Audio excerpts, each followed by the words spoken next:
what's up guys? For today's video, magpapalit tayo ng kulang sa Sniper 1.5. Kasi nasa 30 modo na yung motor natin.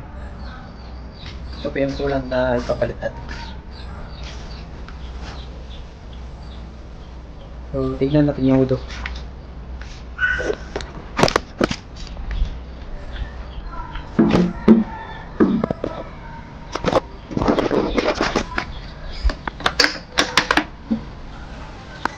So, ito yung ulo guys.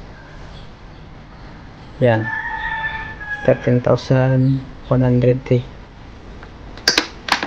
Sa manual, nang nakasulat sa manual, 13 udo, saka ka magpalit ng kulang. Kaya, ngayon papalitan natin. Bakit nga ba? Dapat ba talaga magpalit o pwede nga na sa 20 kiodo na lang? Dapat tayong magpalit para pag patagal ng patagal yung tungkulan pa to, mawawala na yung mga effect nya, tulad ng yung pag iwas ng mga kalawang sa mga makina. Tapos ito ni yung ng init, nag-absorb ng init para matagal uminit ang makina. Kaya dapat talaga na magpalit tayo ng kulan, kasi araw-araw tayong gumagamit ng motor natin. Tapos isipin nyo na lang na ito, pagpakuluan mo to ng isang taon, ano mangyayari dito, kasi sobrang init ng dyan, makina. Kaya recommended talaga to ng pagpalit ng kulan sa motor. So ayun, natanggal na yan lahat. Bali, yung unahin natin dito ang pag-drain.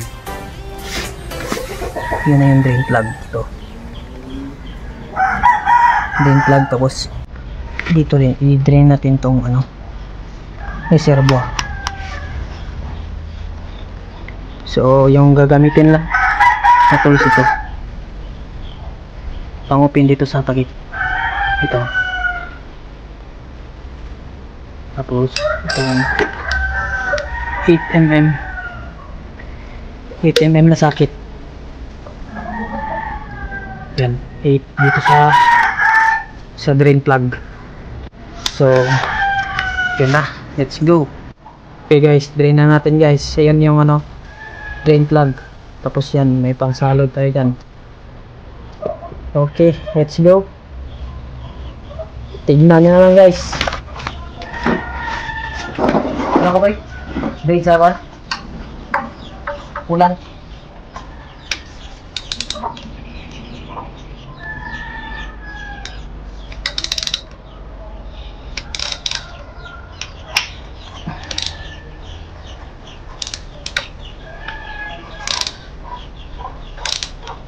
Si Bobo.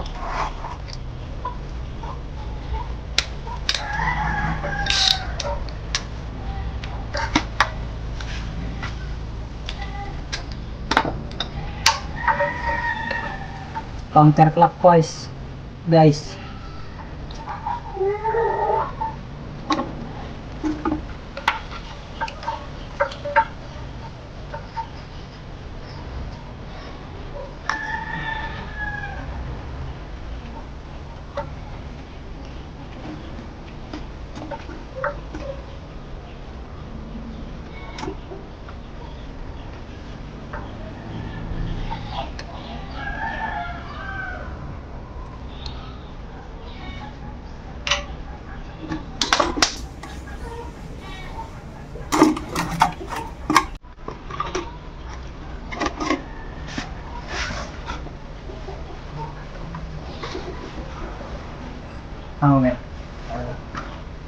Tapos walang tulo. Sunod yan, buksan kong takip. Ito, takip. Ayaw tumulo dyan yan, bubuksan natin dito sa takip.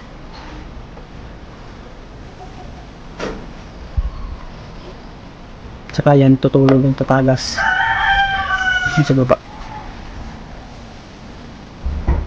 Yan. Diyan. Tapos, pag bukas nito, saka yung tutulo dun.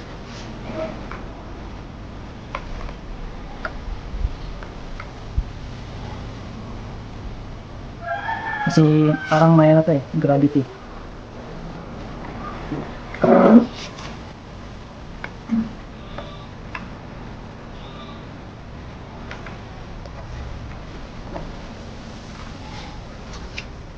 Yun guys, tumulo na guys, yun yung solo. Saka pa yung tutulo pag mabuksan na. Lalo na pag full. Pag full na open, saka pa siya tutulo yung coolant. Yan.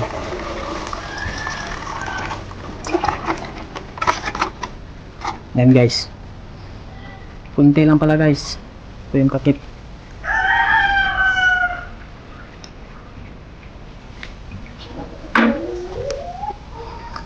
So yan na. Bus na guys. Yan o.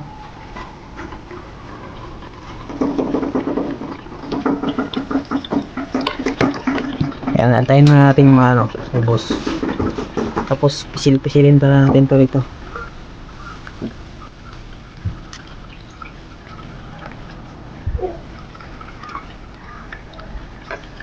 Antayin natin mag guys. Tapos i-flush natin ng isang bisis. Ito, meron akong extra eh. I-flush natin. Dalawa to eh. Ito 500 ml. Tapos ito extra.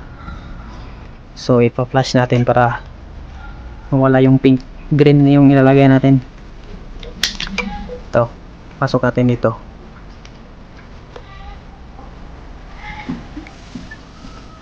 Yun, green, di ba? Pasok ulit last na guys.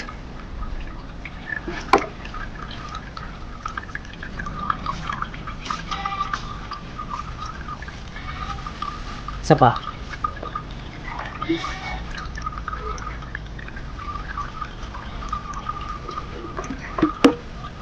Yun o.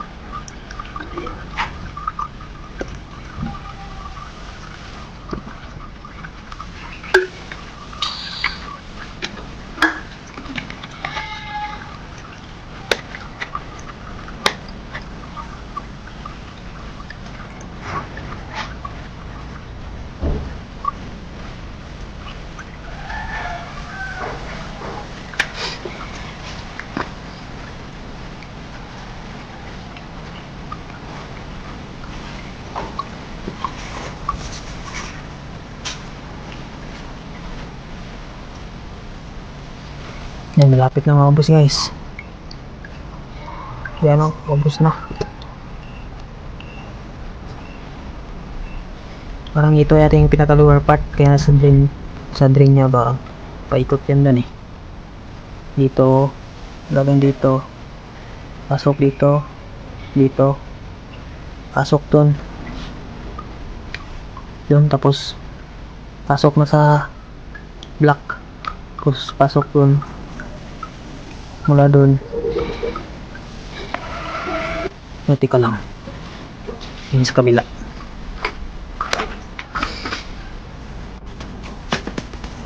Na ito sa pump, pasok sa pump, tapos dito, pasok dito, tsaka dito.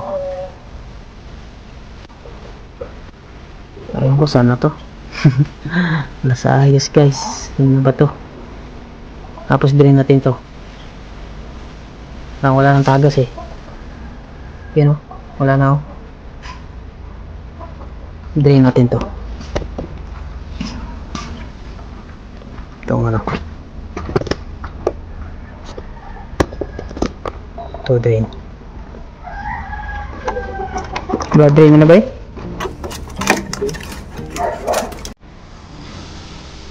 Okay guys, so ngayon na-drain na natin lahat ng coolant, yung lumang coolant. So ngayon ito na, ilalagay na natin yung coolant na bago. Tapos na natin makabalik yung drain plug. So Ito yung tamang pagsalin guys.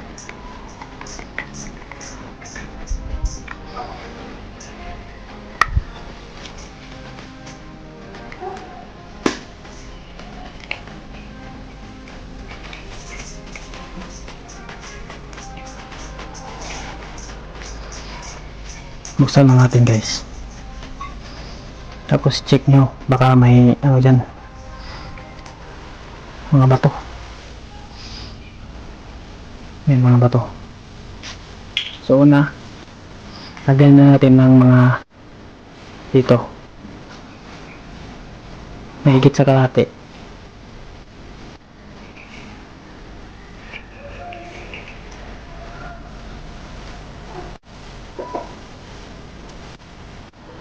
Yan, tapos pisil-pisilin. Pisil-pisilin guys.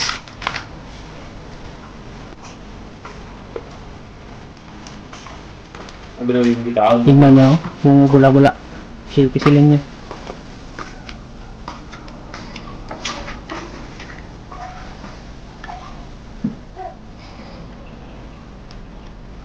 Tapos, ulit.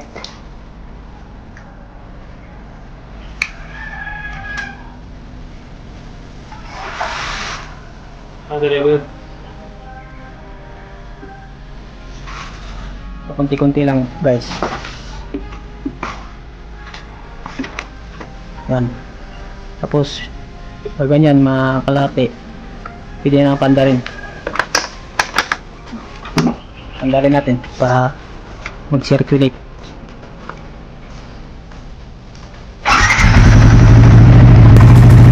So lagyan natin ulit.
Yan guys.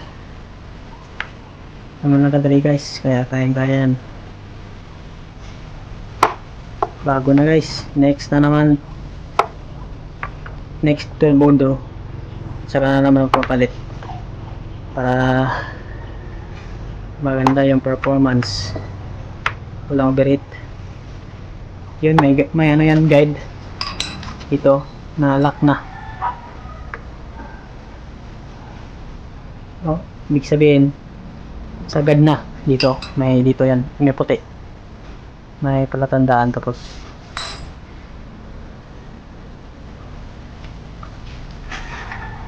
yun, Tapos na guys, doon na naman sa reservoir. Salin na natin doon sa reservoir.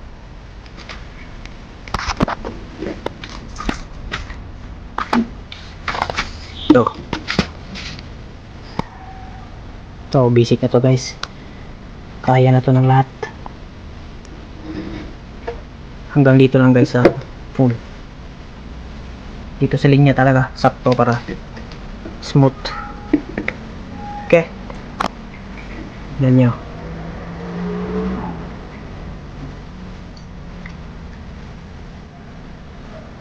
Linya lang guys. So green na naman guys, maganda tingnan. Okay, yan, sakto. Tapos balik yung takip.